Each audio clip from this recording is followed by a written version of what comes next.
Good morning and thank you for joining us for Friday's Daily Market Outlook. Joining me today is Emily from our trading room to tell us more about recent developments.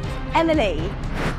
Gold prices edge lower, weighed down by a stronger dollar and robust US economic data, while caution persisted as markets awaited clarity on tariff developments.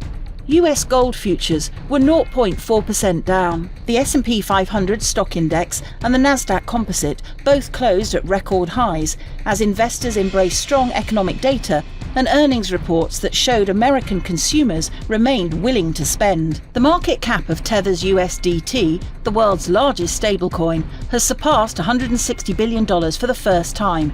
A new mind-blowing milestone, according to Tether CEO Paolo Arduino.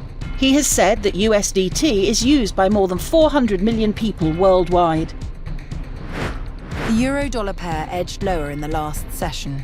The stochastic indicator is in overbought territory. The Bitcoin-dollar pair edged higher in the last session. The stochastic RSI is giving a positive signal. The sterling-dollar pair traded sideways in the last session.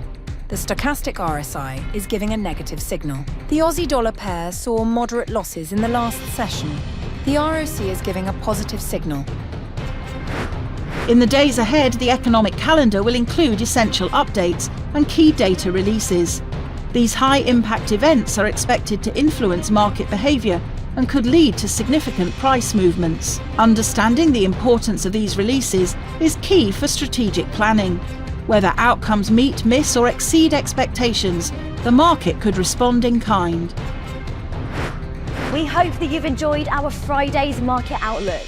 On behalf of all of us here, we wish you a productive trading day. Your trusted choice in online trading.